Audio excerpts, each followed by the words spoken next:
আসসালামু আলাইকুম। চ্যানেল সংবাদে সবাইকে আমন্ত্রণ জানাচ্ছি, আমি সোহেল ফাইসাল।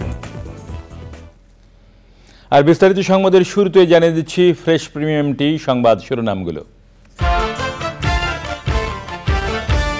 টি-20 বিশ্বকাপে শ্রীলঙ্কার বিপক্ষে নিজেদের প্রথম ম্যাচে টস জিতে ফিল্ডিংয়ে বাংলাদেশ, ইনজুরি কাটিয়ে টাইগার একাদশে পেসার তাসকিন।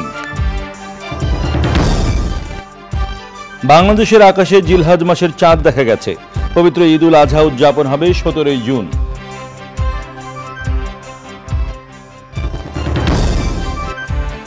ব্যাংকিং চ্যানেলে টাকা ফেরাতেই কালো টাকা সাদা করার সুযোগ বললেন প্রধানমন্ত্রী। পাকিস্তানের বৈষম্যের প্রতিবাদ করেছিলেন একমাত্র বঙ্গবন্ধু, মন্তব্য।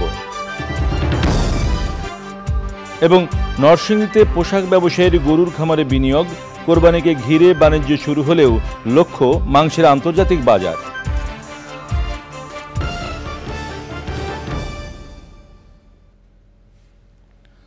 প্রিয় দর্শক, সংবাদ শিরোনামগুলো জানাচ্ছিলাম। এখনকার সংবাদ আয়োজন একই সঙ্গে চ্যানেলের ইউটিউব চ্যানেলে এবং চ্যানেলের ওটিটি প্ল্যাটফর্ম আইস্ক্রিনে লাইভ স্ট্রিম হচ্ছে।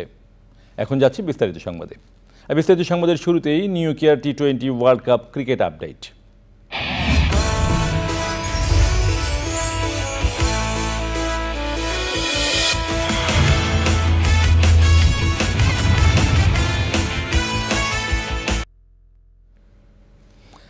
টি-20 বিশ্বকাপের ডি গ্রুপে শ্রীলঙ্কার বিপক্ষে নিজেদের প্রথম ম্যাচে টস জিতে বোলিং করছে বাংলাদেশ। শরীফুল ফিট না হলেও ইনজুরি কাটিয়ে টাইগার একাদশে ফিরেছেন পেসার তাসকিন আহমেদ। ভারতের রোহিত শর্মার পর এই ম্যাচ দিয়ে রেকর্ড নবম বিশ্বকাপ খেলছেন বিশ্বসেরা allrounder Shakib Al Hasan. ডালাসের prairie view cricket কমপ্লেক্সের ড্রাই উইকেটে লঙ্কানদের বিপক্ষে প্রথম পাওয়ার প্লেতে পেস এবং সুইংয়ের পুরো ব্যবহারে মনোযোগ অধিনায়ক নাজমুল শান্তর দলের। শুরুতে দুই লঙ্কান ওপেনার দাপট দেখালেও কুশল মেন্ডিসকে ফিরিয়ে ব্রেক থ্রু আনেন দলে ফেরা Taskin. The lengths they would have liked to. Now and again they did. Picked up Mendes, Kusal Mendes that was. But Pathum Nissanka, absolutely brilliant and a treat to watch. Coming to Mendes was the other man to be dismissed. Nissanka's played a couple of wonderful shots. Really has played beautifully at this stage. De Silva on strike right now. That's a perfect line of length. Quick single, direct hit would have been okay, I think. Had to get the skates on, but I think he would have been safe. শেষ খবর পর্যন্ত শ্রীলঙ্কার সংগ্রহ 2 উইকেটে 56 run.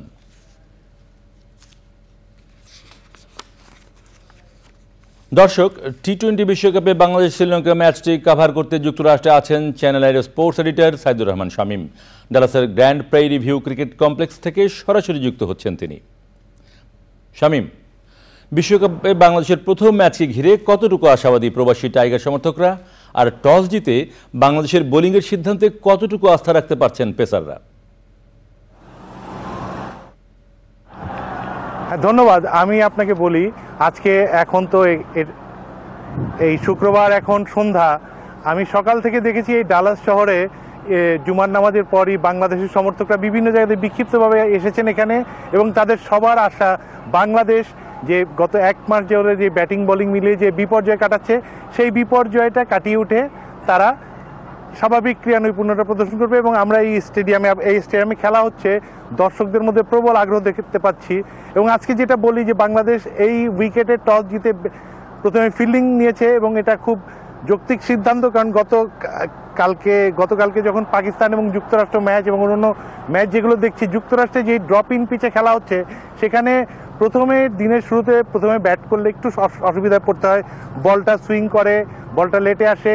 এটা কিন্তু আজকে toss জিতে হাসিবুল হোসেন শান্ত অধিনায়ক বাংলাদেশের, তিনি কিন্তু বলেছেন যে এই উইকেটে প্রথম দিকে কিছু সুবিধা থাকে বোলারদের জন্য, যার জন্য আমরা দেখতে পাচ্ছি যে ইনজুরির কারণে শরীফুল এই ম্যাচ খেলতে পারছে না, কিন্তু তারপরও বাংলাদেশ 3 পেসার নিয়ে খেলছে। তাসকিন ফিরেছেন ইনজুরি থেকে,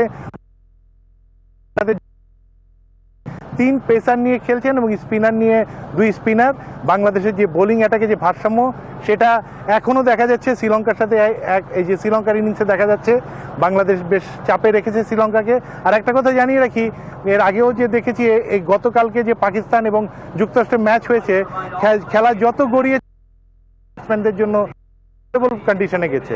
তো সুতরাং বাংলাদেশ টস জিতে যে প্রথমে ফিল্ডিং নিচ্ছে এবং এখন পর্যন্ত যে ম্যাচের নিয়ন্ত্রণ রেখেছে, এটা কিন্তু বেশ ইতিবাচক এবং বাংলাদেশের জন্য এই ম্যাচটা জেতা খুবই প্রয়োজন। ডি গ্রুপের নিজেদের প্রথম ম্যাচ, এর আগে শ্রীলঙ্কা সাউথ আফ্রিকার কাছে হেরেছে। শ্রীলঙ্কাকে যদি আজকে বাংলাদেশ হারাতে পারে তাহলে বাংলাদেশ যেমন শুভ সূচনা পাবে, তেমনি এই ডি গ্রুপ থেকে কিন্তু শ্রীলঙ্কার বিদায় নিশ্চিত হয়ে যাবে। সুতরাং বাংলাদেশকে নিজেদের সম্ভাবনা বাঁচিয়ে রাখতে হলে এই ম্যাচে শ্রীলঙ্কাকে হারাতে হবে এবং এই যে উইকেট যেভাবে বোলাররা শুরু করেছে, আমরা আশা করব ব্যাটসম্যানরা তাদের হারানো ছন্দ ফিরে পাবে এবং স্বাভাবিক খেলাটা খেলতে পারবে। বাংলাদেশ বোলাররা যেভাবে বল করছে এবং ব্যাটসম্যানরা যদি স্বাভাবিক খেলাটা খেলতে পারে তাহলে কিন্তু বাংলাদেশের জন্য আজকে একটি জয় অপেক্ষা করছে। আমরা সেই অপেক্ষায় আছি। সময় আপনাকে অনেক ধন্যবাদ। টি-20 বিশ্বকাপে আয়ারল্যান্ডকে 12 রানে হারিয়েছে কানাডা। নিউ ইয়র্কের নাসাউ কাউন্টি ইন্টারন্যাশনাল ক্রিকেট স্টেডিয়ামে টস হেরে প্রথমে ব্যাটিংয়ে নেমে শুরুটা ভালো হয়নি কানাডার। দলীয় 12 রানেই নভনীত ধালিওয়ালের বিদায়ে ভাঙে ওপেনিং জুটি। 53 রানের মধ্যে অ্যারন জনসন, পারগত সিং ও দিলপ্রীত বাজওয়াকে হারিয়ে চাপে পড়ে যায় দলটি। এরপর উইকেটরক্ষক ব্যাটার শ্রেয়াস মোহাম্মদকে নিয়ে দলের হাল ধরেন নিকোলাস কির্টন। নির্ধারিত 20 ওভারে 7 উইকেটে 137 রানে থামে কানাডার ইনিংস। জবাবে ব্যাট করতে নেমে 59 রানেই প্রথম সারির 6 উইকেট হারিয়ে বড় চাপে পড়ে আইরিশরা। কানাডার নিয়ন্ত্রিত বোলিংয়ে নির্ধারিত ওভারে 7 উইকেটে 125 রানের বেশি করতে পারেনি আইরিশরা। ম্যাচ সেরা হয়েছেন কানাডার নিকোলাস কির্টন। টি-20 বিশ্বকাপে নেদারল্যান্ডসের বিপক্ষে আজ রাত 8:30 মাঠে নামবে সাউথ আফ্রিকা। নিজের প্রথম ম্যাচে শ্রীলঙ্কার বিপক্ষে দাপুটে জয় দিয়ে বিশ্বকাপ শুরু করা প্রোটিয়ারা দুর্দান্ত ছন্দে আছে। এদিকে নেপালের বিপক্ষে জয় দিয়ে বিশ্বকাপ শুরু করা নেদারল্যান্ডসও আছে ভালো অবস্থায়। অন্য ম্যাচে রাত 11টায় মুখোমুখি হবে 2 শক্তিশালী প্রতিপক্ষ, অস্ট্রেলিয়া ও ডিফেন্ডিং চ্যাম্পিয়ন ইংল্যান্ড। বৃষ্টির কারণে স্কটল্যান্ডের বিপক্ষে প্রথম ম্যাচ ড্র হওয়ায় পয়েন্ট ভাগাভাগি হয়েছে ইংল্যান্ডের, আর ওমানের বিপক্ষে জয় দিয়ে বিশ্বকাপ শুরু করেছে অস্ট্রেলিয়া।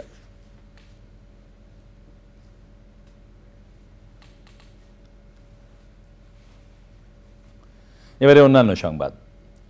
ব্যাংকিং চ্যানেলে টাকা ফেরাতেই বাজেটে কালো টাকা সাদা করার সুযোগ রাখা হয়েছে বলে জানিয়েছেন প্রধানমন্ত্রী শেখ হাসিনা। ঐতিহাসিক 6 দফা দিবসে আওয়ামী লীগের আলোচনা সভায় প্রধানমন্ত্রী বলেন, এবারের বাজেটে মানুষের মৌলিক অধিকার নিশ্চিতে সামাজিক নিরাপত্তাকে প্রাধান্য দেওয়া হয়েছে। নীলাদ্র শেখরের রিপোর্ট। জাতির পিতা বঙ্গবন্ধু শেখ মুজিবুর রহমান ঘোষিত 66র 6 দফা আন্দোলন স্ফুলিঙ্গের মতো ছড়িয়ে পড়ে দেশব্যাপী। 6 দফার মধ্যে দিয়েই বাংলার স্বাধীনতা আর স্বাধিকার আন্দোলনে নতুন মাত্রা যোগ হয়। ঐতিহাসিক 6 দফা আন্দোলনের 58 বছর পূর্তিতে ঢাকা জেলা আওয়ামী লীগ কার্যালয়ে আয়োজন করা হয় আলোচনা সভার। প্রধান অতিথি ছিলেন প্রধানমন্ত্রী শেখ হাসিনা। বঙ্গবন্ধু কন্যার বক্তব্যে উঠে আসে 6 দফার আগে পরের প্রেক্ষাপট। প্রধানমন্ত্রী বলেন, জাতির পিতার আদর্শ নিয়ে কাজ করে এগিয়ে যাচ্ছে দেশ। আজকের বাংলাদেশকে উন্নয়নের রোল মডেল বলে আমরা উন্নয়নশীল দেশের উত্তরণ ঘটানোর আমরা ক্ষমতা অর্জন করেছি। কাজে উন্নয়নশীল দেশ হিসেবে আমাদেরকে এগিয়ে যেতে হবে, কিন্তু সেই ক্ষেত্রে আমি বলবো যে সবসময় মাথায় রাখতে হবে যে আমাদের 1 ইঞ্চি জমি অনাবাদি থাকবে না। নিজেদের খাদ্য নিজেরা উৎপাদন করব, আমরা আমাদের মানুষের খাদ্য সাহায্য, মানুষের পাশে দাঁড়াবো, মানুষের জন্য কাজ করব। মানুষের আস্থা বিশ্বাস এটাই হচ্ছে আমাদের একমাত্র শক্তি। বৈশ্বিক মূল্যস্ফীতির ধাক্কা যে সবার অর্থনীতিতে আঘাত করেছে তা স্মরণ করিয়ে দিয়ে প্রধানমন্ত্রী বলেন, এবারের বাজেট মানুষের প্রয়োজনের কথা বিবেচনা করেই দেওয়া হয়েছে। অনেকে বলে কালো টাকা, তাহলে আর কেউ ট্যাক্স দেবে না। ঘটনা কিন্তু তা না। এটা শুধু কালো টাকা না, জিনিসের দাম বেড়েছে। এখন 1 কাঠা জমি যার সেই কোটিপতি। কিন্তু সরকারি যে হিসেব সেই হিসেবে কেউ বেচে না, একটু বেশি দামে বেচে, কিছু টাকা উদ্বৃত্ত হয়, কিন্তু এই টাকাটা তারা গুজে রাখে। তা গুজে যাতে না রাখে, সামান্য একটু কিছু দিয়ে টাকাটা আসলে পথে আসুক, জায়গা মতো আসুক, তারপর তো ট্যাক্স দিতেই হবে। সেখানে আমি ঠাট্টা করে বলি যে মাছ ধরতে গেলে তো আধার দিতে হয় না, আধার ছাড়া তো মাছ আসবে না। সেইরকম একটা ব্যবস্থা এটা আসলে আগেও হয়েছে, আমরা এবারও সেই সুযোগটা দিচ্ছিলাম যে ঠিক আছে তোমরা এই অল্প ট্যাক্স দিয়ে আগে টাকাটা তোমরা ব্যাংকে নিয়ে আসো, অন্তত টাকাটা উদ্ধার হোক, সেই ব্যবস্থাটাই নেওয়া হয়েছে। এটা নিয়ে নানা কথা নানা জনের, কিন্তু তারপরেও আমরা যেগুলি মানুষের জন্য প্রয়োজন সেখানে কিন্তু ট্যাক্স কমিয়ে দিয়েছি। শিল্প উৎপাদনে গুরুত্ব দেওয়ার কথাও উল্লেখ করেন প্রধানমন্ত্রী শেখ হাসিনা। Niladri Shekhar, channel I, Dhaka. বাংলাদেশের আকাশে শুক্রবার সন্ধ্যায় পবিত্র জিলহজ মাসের চাঁদ দেখা গেছে। আগামী 17 জুন দেশে পবিত্র ঈদ উল আজহা উদযাপিত হবে। রাজধানীর বায়তুল মোকাররমে ইসলামিক ফাউন্ডেশনের সভাকক্ষে জাতীয় চাঁদ দেখা কমিটির বৈঠক শেষে রাত 9:15টার দিকে সাংবাদিকদের ব্রিফ করেন ধর্মমন্ত্রী মোহাম্মদ ফরিদুল হক খান। সে সময় মন্ত্রী জানান, সন্ধ্যায় রংপুরের পীরগাছা উপজেলার ইটাকুমারী ইউনিয়নে জিলহজ মাসের চাঁদ দেখা গেছে।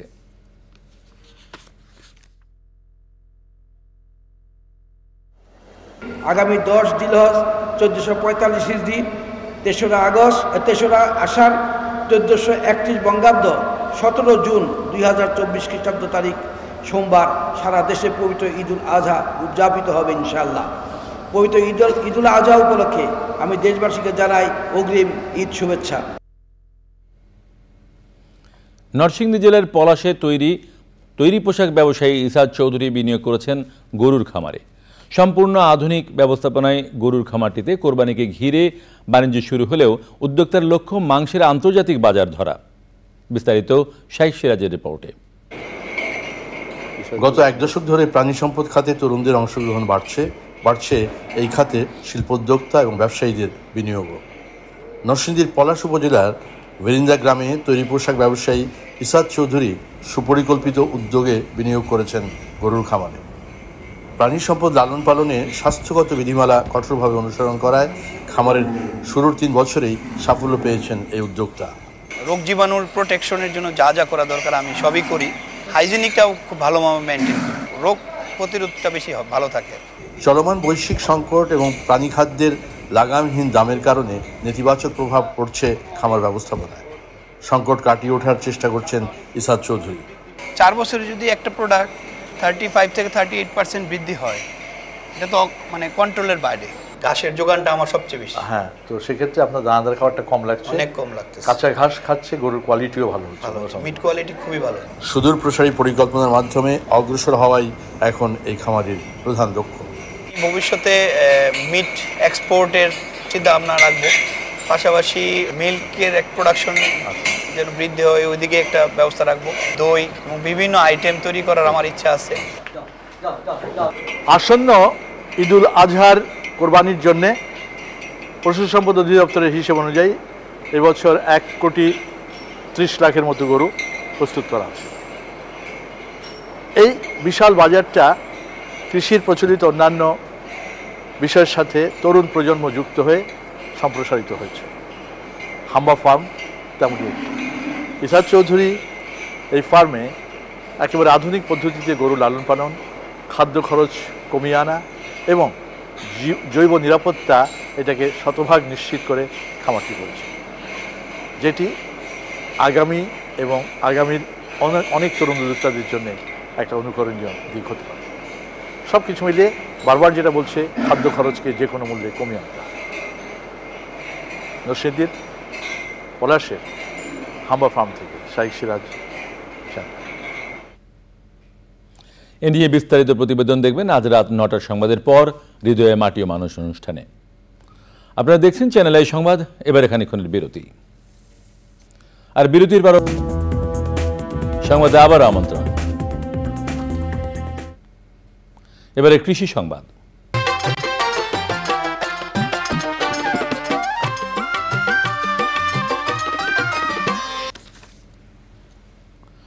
সাভারে মহিষ পালনে ঝুঁকছেন খামারিরা। আশুলিয়ার শ্রীপুরে মাত্র 2 বছরে খামারটিতে অন্যতম বৃহৎ মহিষের খামারে পরিণত হয়েছে। বাজারে মহিষের মাংসের চাহিদা বেশি থাকায় ও রোগবালাইয়ের ঝুঁকি কম থাকায় মহিষ পালনকে লাভজনক ব্যবসা হিসেবে দেখছেন অনেকেই।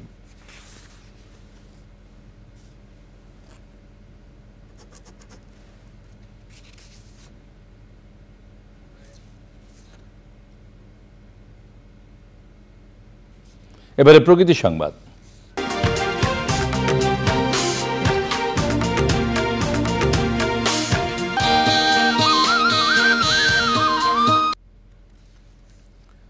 বিশ্ব সমুদ্র দিবস আজ।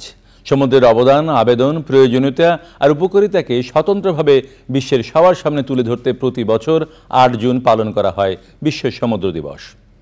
বিশেষজ্ঞরা বলছেন, সমুদ্রকে দূষণমুক্ত রাখার পাশাপাশি যথাযথ পদক্ষেপে বাস্তুতন্ত্র যেমন রক্ষা হবে, তেমনি উন্মুক্ত হবে সুনীল অর্থনীতির বিশাল সম্ভাবনার দ্বার।